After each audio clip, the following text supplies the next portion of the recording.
Catecismo de la Iglesia Católica.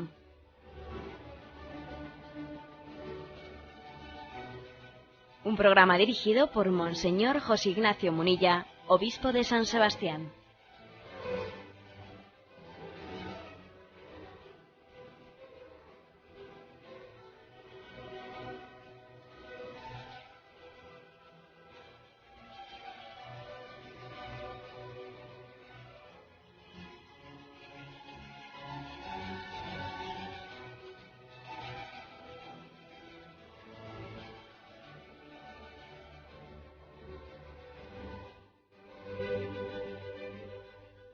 Un cordial saludo a todos los oyentes de Radio María.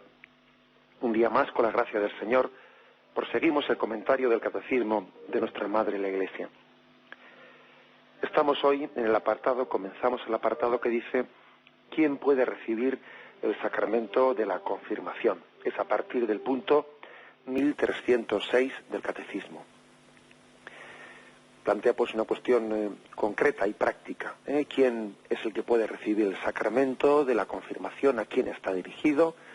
Bien, qué particularidades tiene. Dice este primer punto. Todo bautizado, aún no confirmado, puede y debe recibir el sacramento de la confirmación, puesto que bautismo, confirmación y Eucaristía forman una unidad. De ahí se sigue que los fieles tienen la obligación de recibir este sacramento en tiempo oportuno. Porque sin la confirmación y la Eucaristía, el sacramento del bautismo es ciertamente válido y eficaz, pero la iniciación cristiana queda incompleta. Bueno, por lo tanto, hay algo aquí que puede llamar la atención. Y lo que puede llamar la atención es que dice que el sacramento del bautismo por sí solo ya es válido y eficaz. O sea, es decir, si alguien dijese, ¿no? Si alguien hiciese la pregunta, ¿es el sacramento de la confirmación es necesario para la salvación? En el mismo sentido que lo es el bautismo, ¿no? Porque Jesús habla, ya sabemos también, eso ya se ha explicado en este programa, de que Dios puede tener caminos extrasacramentales para dar su salvación, y que también puede haber personas que inculpablemente pues no hayan conocido a Jesucristo ni el bautismo y no hayan sido bautizadas, y Dios les puede dar la salvación pues por otro conducto que Dios lo puede todo, extrasacramental. Bien, pero el conducto ordinario para dar su salvación es el sacramento del bautismo, ¿no? Lo que Jesús dice en el Evangelio en distintos pasajes. El que crea, se bautice, se salvará. Por lo tanto, la Iglesia ha confesado el sacramento del bautismo como puerta de salvación. Puerta de salvación, que es un término, la verdad es que es muy, determinante, muy fuerte, como decimos nosotros, ¿no? Bien, entonces la pregunta es, si el sacramento del bautismo es el sacramento necesario para la salvación y el sacramento de la confirmación, bueno, pues no lo es, porque eso de la confirmación no se dice, entonces uno diría, entonces no es obligatorio recibir el sacramento de la confirmación, ¿no? Bueno, pues la Iglesia dice, no, mira, aunque es cierto que el sacramento del bautismo es un sacramento necesario para la salvación, y eso no lo decimos del sacramento de la confirmación, sin embargo, nos atrevemos a decir que podemos y debemos de recibir el sacramento de la confirmación. Por el hecho de que no se dé el mismo grado de necesariedad para la salvación, ¿no? A la confirmación que al bautismo, a la confirmación que al bautismo, no por eso cabe decir que no tenemos obligación de recibir el sacramento de la confirmación. No, no es así. Es más, es que yo creo que no es propio del buen espíritu el que estemos a veces haciendo preguntas de ¿es obligatorio? Esto, incluso, porque parece que estamos preguntando por una especie de mínimos, ¿no? ¿Es obligatorio confirmarse? Hombre, es que vaya pregunta, ¿no? Es como si a uno le dijesen, ¿es obligatorio recoger el premio de la lotería que me ha tocado? ¿Es obligatorio? Hombre, es que me parece que si no sientes tú la necesidad de recoger ese premio que te ha tocado, pues habrá que pensar que hay algo que no funciona bien en ti. Hay algo que no funciona bien en ti, porque lo normal es que alguien quiera recoger pues un tesoro que gratuitamente le ha sido concedido, ¿no? Y si él pregunta, ¿es obligatorio cogerlo? Pues todo el mundo diríamos, bueno, ¿este está bien de la cabeza o qué? Por eso yo creo que tenemos que tener cuidado de esa especie de planteamiento de mínimos. ¿Es obligatorio? Muchas veces se dice, ¿es obligatorio estar confirmado para casarse? ¿Es obligatorio esto para lo otro? Y dicen, ay, me echo a temblar cuando la gente, cuando muchas personas hacen referencia al término si es obligatorio, ¿no? Porque parece que es una especie de religiosidad formalista de mínimos. Igual que cuando alguien hace la pregunta, ¿esto es pecado? Que parece que te está como preguntando, ¿puedo hacer esto? Está preguntando un poco dónde está la raya del mínimo. Como diciendo, yo quiero, mi deseo es no pecar, pero vamos, en la rayita, ¿no? Me voy a quedar en el cinquillo. En el cinquillo, tampoco pretendo yo sacar ni un notable ni un sobresaliente. Esto es pecado, puedo hacer esto, y esto otro es pecado, y esto otro es pecado. Bien, por supuesto que es legítimo que alguien haga la pregunta de si esto es pecado, pero el ideal no es esa pregunta, el ideal es otra cosa. ¿Esto le agrada a Dios? ¿Qué es más agradable a Dios? ¿Qué es más conforme con la voluntad de Dios? Es que, claro, cuando alguien empieza a hacer la pregunta por el mínimo, ¿esto es obligatorio? ¿Esto es pecado? ¿Se puede hacer esto sin pecar? Claro, es muy distinta la pregunta, ¿se puede hacer esto sin pecar? Que hacer la pregunta, ¿qué le agrada más a Dios? ¿Qué será más agradable a Dios? Y es muy distinto hacer la pregunta, ¿es obligatorio confirmarse? Que hacer la pregunta, ¿necesito de la gracia de la confirmación del don del Espíritu Santo? ¿Lo necesito? Pues claro que lo necesitas. Por eso la Iglesia dice, todo bautizado puede y debe de recibir el sacramento de la confirmación. Pues claro, porque sin el don del Espíritu Santo, pues estamos débiles. Estamos débiles. ¿A dónde iremos nosotros, no? Estamos llenos de deseos, de proyectos, pero para desarrollarlos necesitamos el don del Espíritu Santo.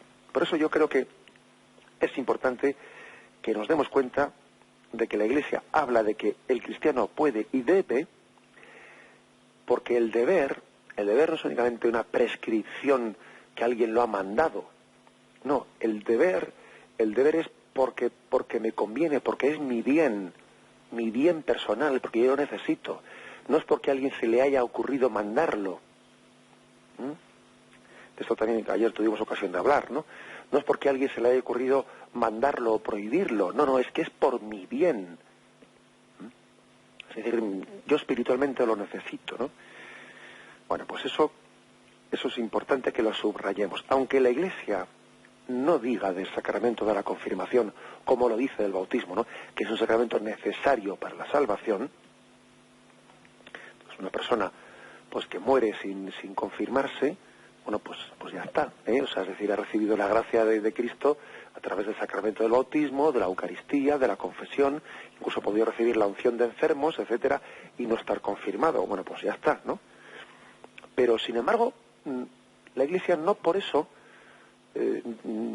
deja de decir que podemos y debemos, ¿no?, recibir esa gracia. Otra cosa es que luego haya circunstancias en la vida que lo hayan impedido, o lo hayan no sé qué, lo hayan no sé cuánto, ¿no? Pero que no sea mi negligencia, que no sea mi dejadez la que me impida recibir un tesoro mayor.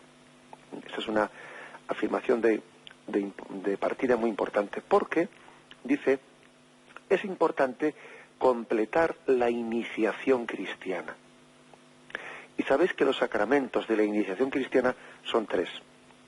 Bautismo, confirmación, Eucaristía. Estos 3 sacramentos, bautismo, Eucaristía, confirmación, forman la iniciación cristiana. En el fondo nosotros siempre estamos iniciándonos, ¿no?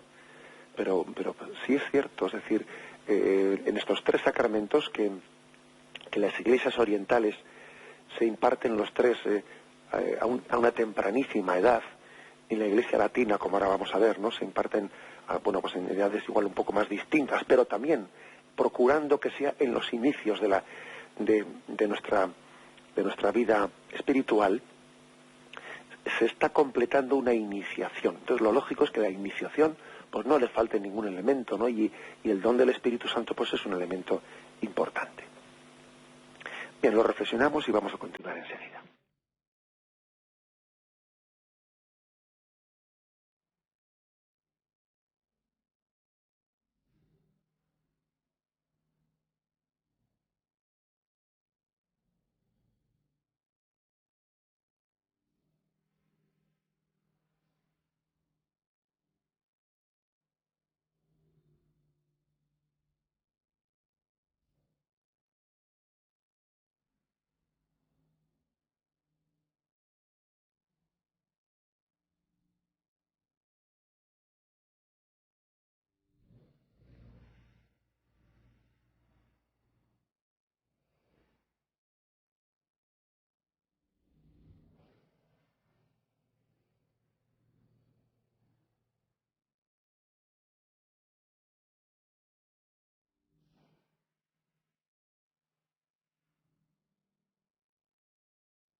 El punto 1307 dice así: la tradición latina pone como punto de referencia para recibir la confirmación la edad del uso de razón.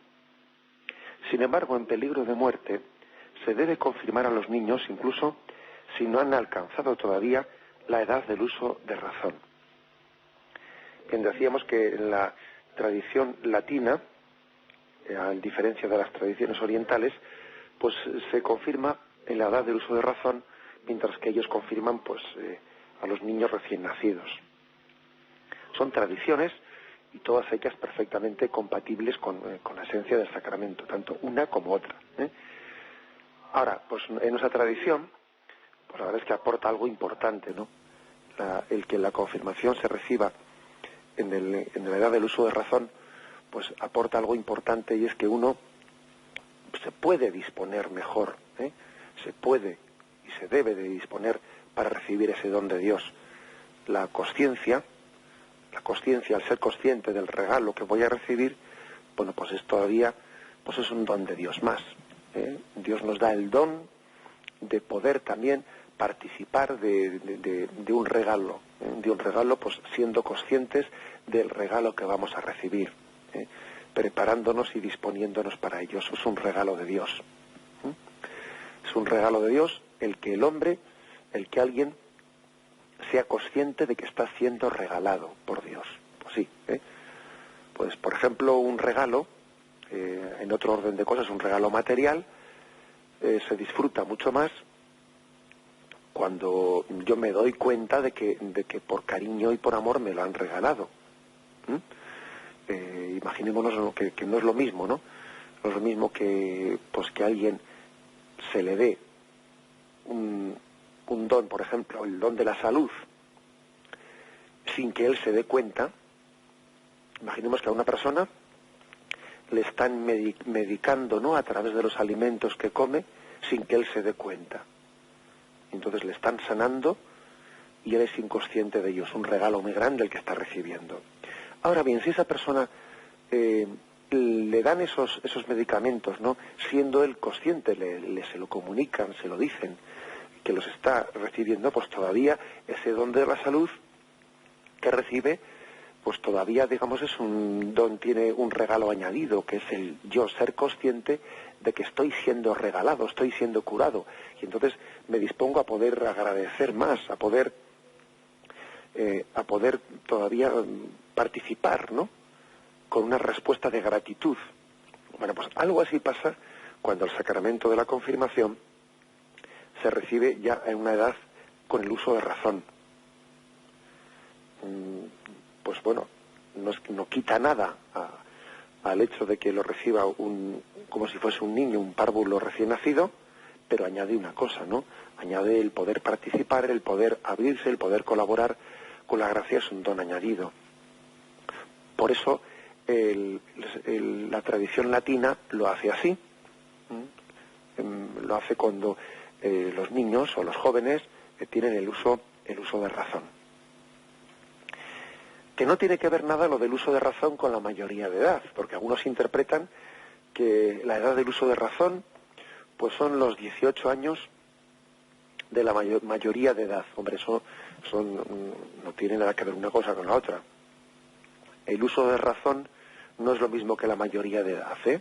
O sea, eso no tiene nada que ver. El uso de razón lo tiene también un niño cuando hace la primera comunión.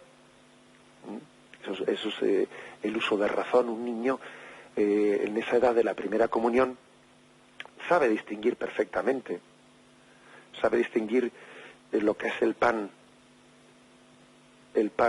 corriente, el pan normal, del pan eucarístico en el que está Cristo presente. O sea, ese es el uso de razón al que se refiere la Iglesia. Lo digo porque yo creo que a veces hemos confundido estos dos conceptos. Entonces se dice, nosotros recibimos la confirmación en la mayoría de edad, para que uno ya, pues a su mayoría de edad esté él, ahora que ya es mayor de edad y hace las cosas por sí mismo, no porque se las manda a su padre, haga él las cosas por su cuenta. Hombre, eso es una cosa que algunos la pueden decir, pero no tiene nada que ver con esto que dice la Iglesia. Eso es confundir un poco conceptos. No se trata de eso. Se trata de tener la capacidad de ser consciente, como un niño de primera comunión es consciente, es consciente de que está recibiendo a Jesús. A eso se refiere la Iglesia cuando dice lo de la edad de uso de razón. El punto siguiente, en 1308, también da una explicación importante a este respecto. Se dice: si a veces se habla de la confirmación como del sacramento de la madurez cristiana, es preciso, sin embargo, no confundir la edad adulta de la fe con la edad adulta del crecimiento natural, ni olvidar que la gracia bautismal es una gracia de elección gratuita e inmerecida, que no necesita una ratificación para hacerse efectiva. Luego aquí pone un texto de Santo Tomás para recordarlo. Bueno, esto es muy importante. O sea, antes hemos dicho que el hecho de que la confirmación se reciba cuando alguien ya tiene uso de razón, todavía eso ayuda más. Es otro don, otro regalo de Dios, el que tú seas consciente de lo que estás recibiendo. Bueno, consciente en parte, porque el don de Dios es tan grande que uno siempre será un poco consciente, no plenamente consciente. O sea, por mucho que nos preparemos bien, siempre somos conscientes en una pequeña parte. Estamos en una pequeña parte. Bien, pero dice que esto no es estrictamente necesario, porque la gracia del bautismo, la gracia de la confirmación, es una gracia de elección gratuita. Luego, si uno recibiese el sacramento de la confirmación, al igual que los niños recién nacidos reciben el sacramento del bautismo, sería plenamente válido. No necesitaría tu ratificación. Aunque tú no te des cuenta, estás recibiendo el don de Dios. Igual que he puesto el ejemplo ese de que a uno le pueden medicar sin que él se dé cuenta. le pueden medicar a través de los alimentos que recibe. No necesita la gracia de la ratificación. Aunque si Dios te concede la gracia de poder ser consciente con el uso de razón, pues mejor todavía, ¿no? Porque Dios te da la gracia de ser consciente. Pero si no fuese así, pues también es un regalo de Dios, ¿eh? O sea, y es plenamente válido. Además, esto nos trae a la memoria lo que dice el Evangelio, Jesús en el Evangelio. Acordaros lo que dice San Juan, capítulo 15, versículo 16. No me habéis elegido vosotros a mí, sino que yo os he elegido a vosotros. El hecho de que se reciba el bautismo, recién nacido, el hecho de que se pueda también, en un caso de extrema necesidad o de necesidad, pues recibir la confirmación cuando uno ni siquiera tiene el uso de razón, todavía eso remarca que esto es un don gratuito de Dios, que te supera, que te trasciende, que no es tu ratificación necesaria, sino que Dios te salva gratuitamente. Él ha puesto sus ojos en ti y te dice, ya sé que tú no eres nada, pero yo te he amado gratuitamente. El amor de Dios es gratuito, tan gratuito que te elige sin que te enteres. Acordaros de aquel Zaqueo que estaba subido a lo alto de aquel sicómoro, ¿no? Y Jesús, fijando en él los ojos, le dice, Zaqueo, bájate de ahí, que hoy tengo que hospedarme en tu casa. Es Jesús el que ha fijado los ojos en Zaqueo, es decir, la llamada es gratuita. A Zaqueo no se le ocurría, o sea, a él le parecía, y le parecía bien, ¿no? Decía, yo no soy quien para pedirle a este hombre, ¿no? Exigirle a este hombre, mejor dicho, ¿no? Exigirle que fije sus ojos en mí, o que me invite a su casa, o que acepte una invitación para que venga él a la mía, ¿no? Y decía, bueno, yo, ¿cómo voy a pedir eso, no? ¿Cómo voy a exigir eso? Y a él le impactó de que Jesús clavó los ojos en él y le llamó gratuitamente, ¿no? Es una elección gratuita. Dios llama con una elección gratuita de amor. Bueno, esto se remarca por el hecho de que seamos bautizados, pues cuando estamos recién nacidos, por el hecho de que uno también, en caso de necesidad, pues pueda recibir el sacramento de la confirmación, pues sin tener el uso de razón. Y este punto anterior, el 1307, decía que en peligro de muerte se debe de confirmar a los niños.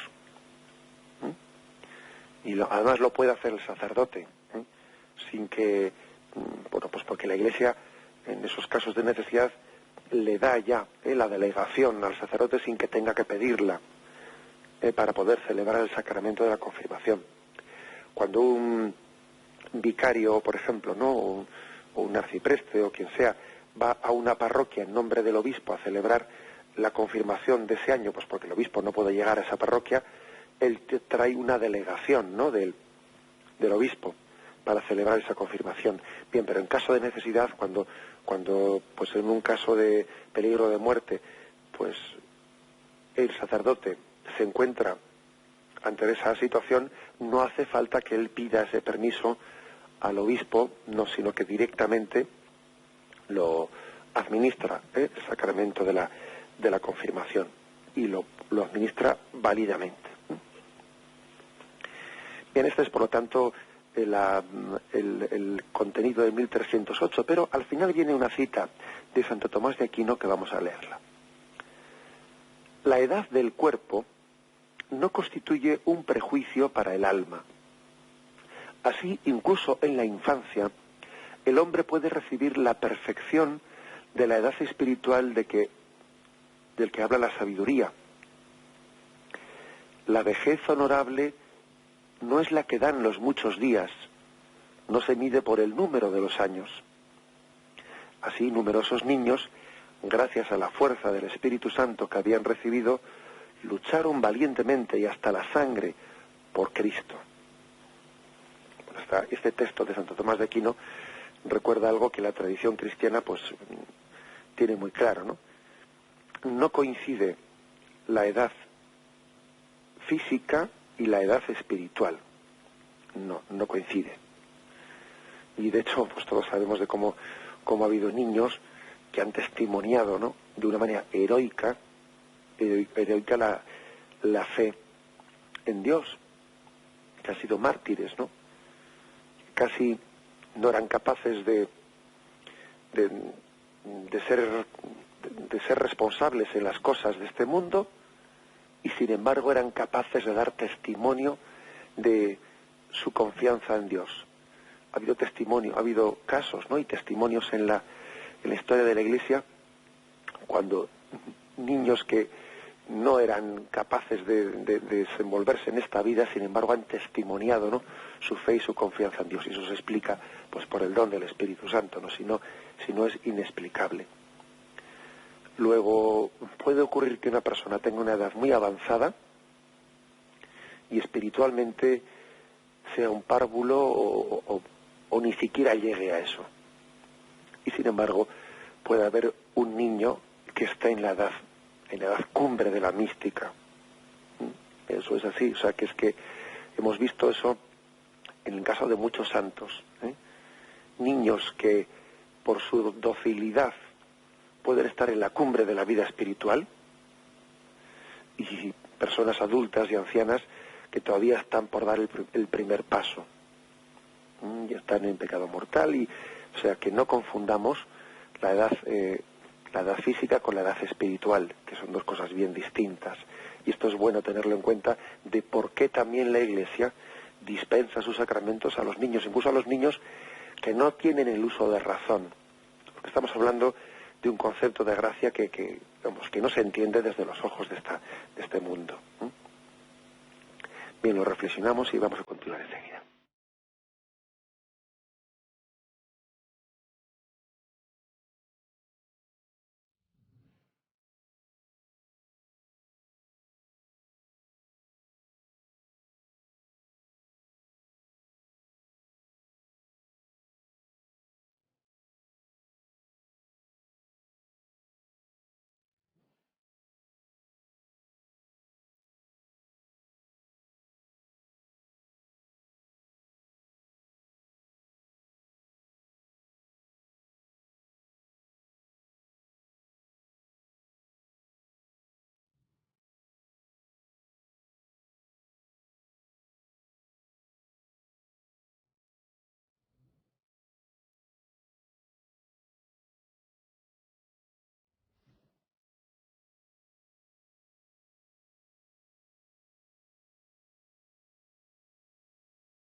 El punto 1309 dice así: la preparación para la confirmación debe tener como meta conducir al cristiano a una unión más íntima con Cristo, a una familiaridad más viva con el Espíritu Santo, su acción, sus dones y sus llamadas, a fin de poder asumir mejor las responsabilidades apostólicas de la vida cristiana.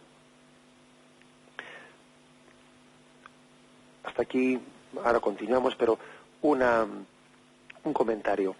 Lo principal, ¿no?, lo principal de la preparación para el sacramento de la confirmación, como veis, pues, no se trata únicamente de un aprendizaje de cosas. No se trata de eso, aunque es importante aprender una serie de conceptos.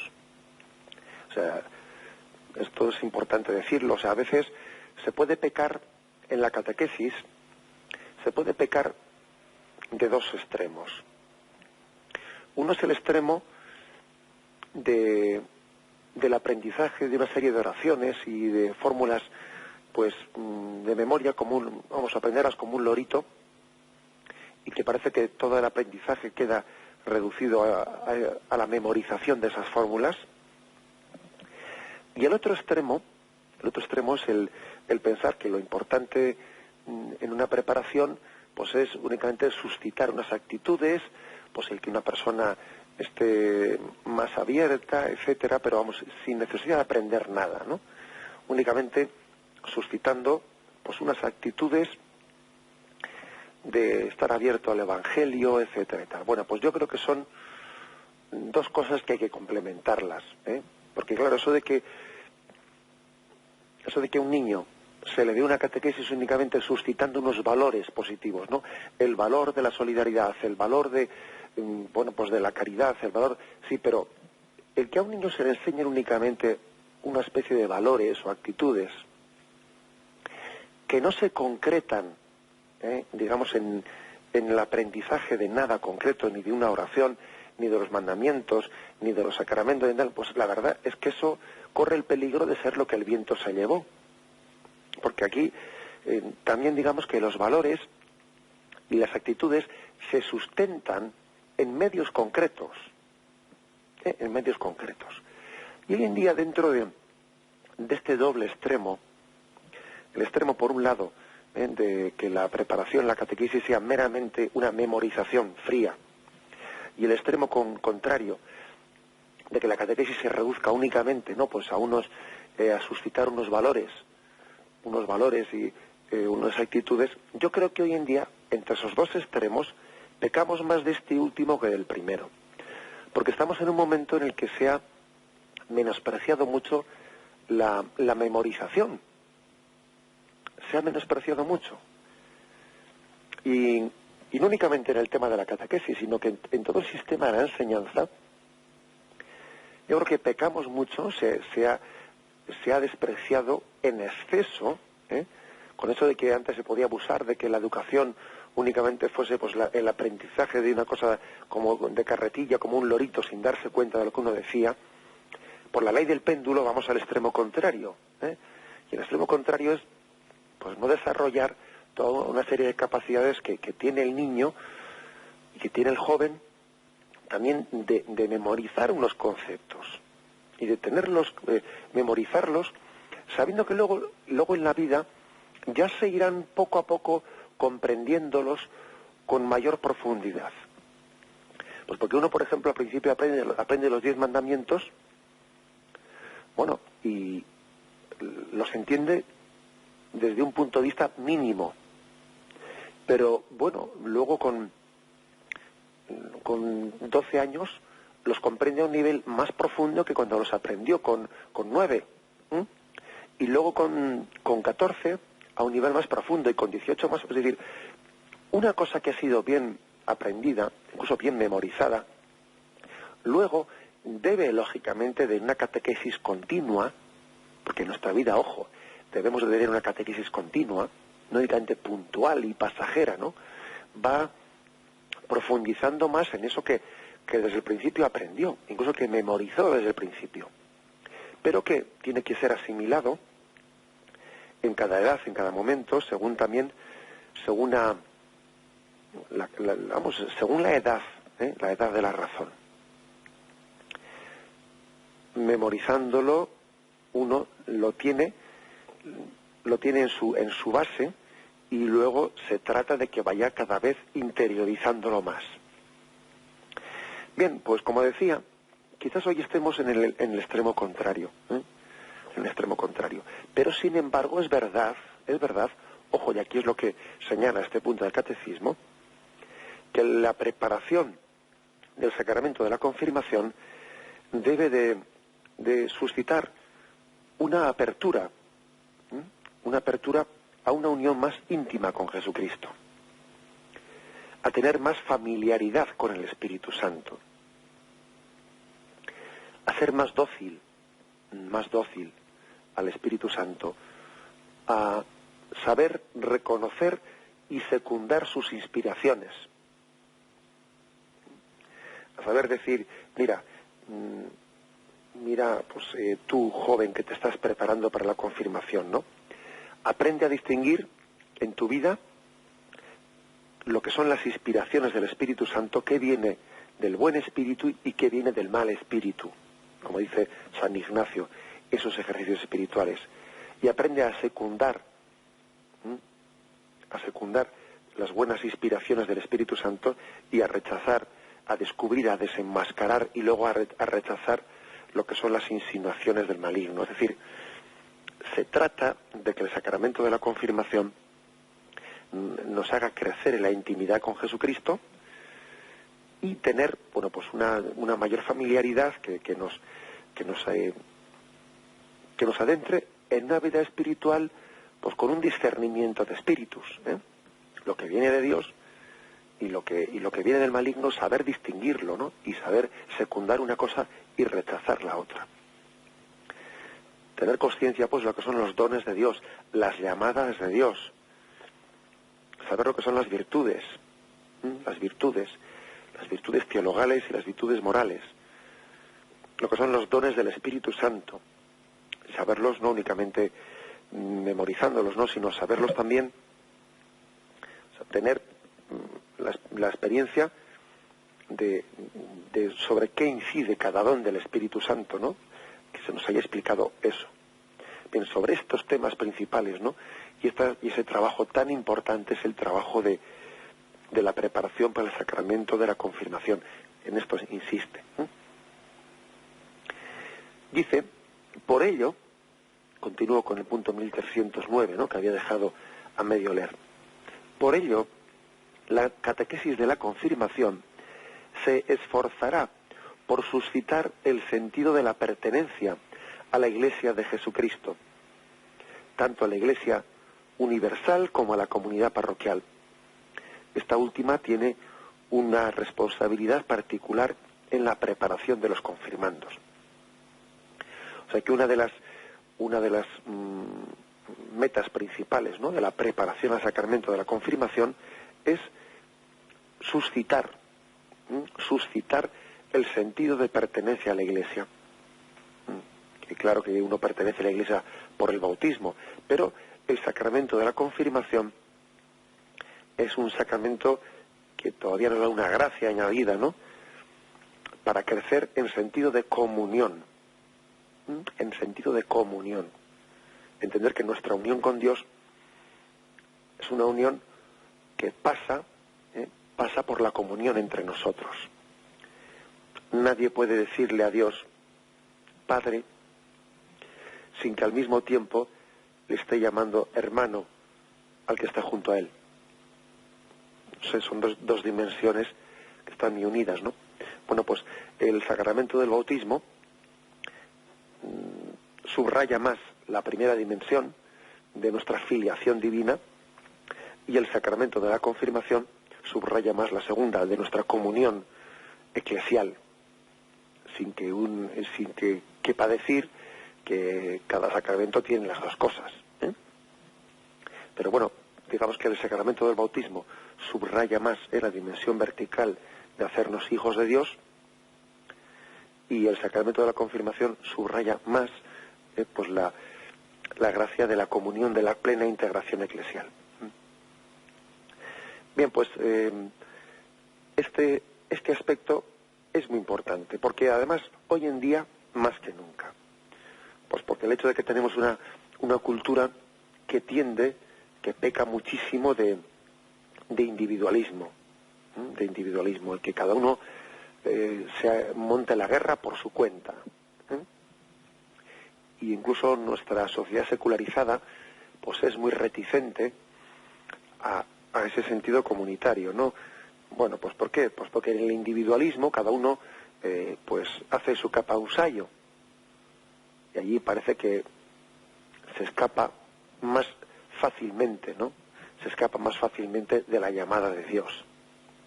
Sin embargo, claro, cuando hay un sentido comunitario, cuando hay alguien que te lo está recordando, cuando hay ejemplos al lado tuyo, ejemplos que no puedes por menos de ver, porque es que son ejemplos que saltan a la vista.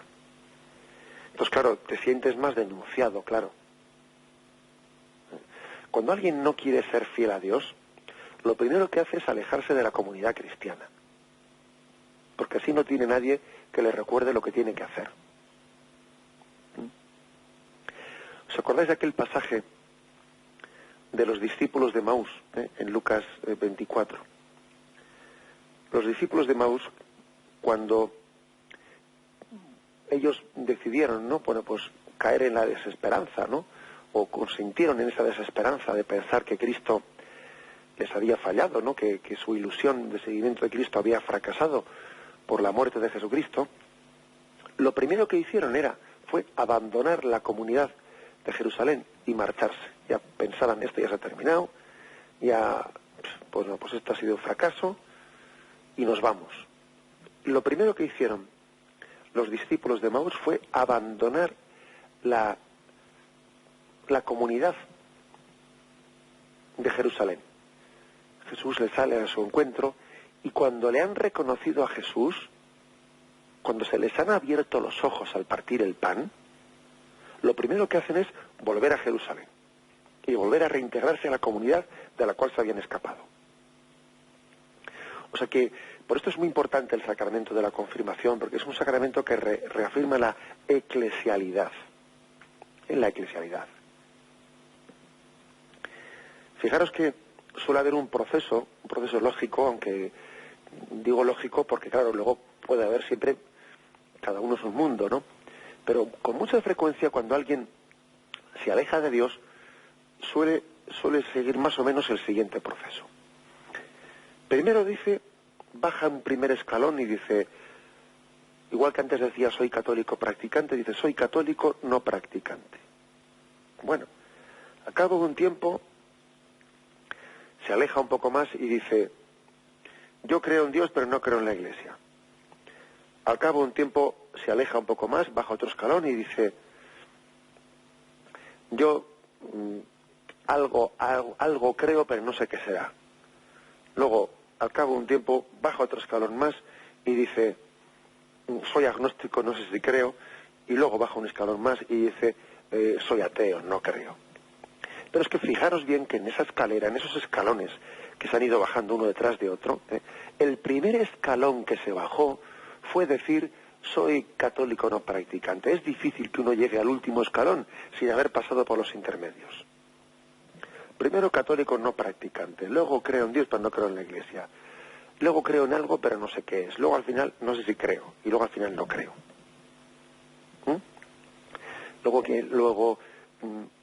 Por eso digo que es más necesario que nunca el sacramento de la confirmación, porque es un sacramento de integración eclesial en el que al joven se le tiene que ayudar, no, pues a suscitar en él esa conciencia viva, ¿no?, de pertenencia a la Iglesia de Jesucristo, globalmente considerada y también particularmente considerada como su diócesis, su parroquia, mi familia de la fe, y que yo no me avergüence de ella, ¿no?, aunque vean pues los defectos de fulanito, de menganito, y dichoso quien no se escandalice de mí, como dice Jesús, dichoso quien no se escandalice de su Iglesia, por mucho que vea que el sacerdote es pecador, que aquí en todos los sitios cuecen habas, que siempre hay problemas aquí, problemas allá, pero yo no me escandalizo de eso, porque sé que la gracia de Dios, pues concurre al mismo tiempo que nuestros defectos también, y donde abundó el pecado, sobreabundó la gracia.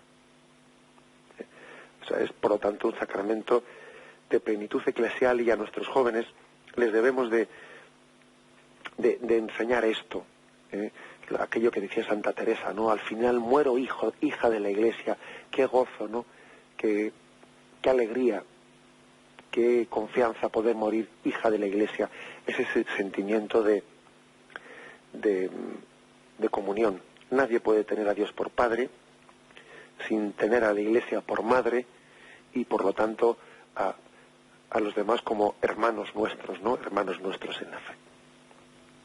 Bien, dejamos aquí el comentario del día de hoy. Hemos explicado los primeros puntos de este apartado, quién puede recibir el sacramento de la confirmación. Me despido con la bendición de Dios Todopoderoso. Padre, Hijo y Espíritu Santo, descienda sobre vosotros. Alabado sea Jesucristo.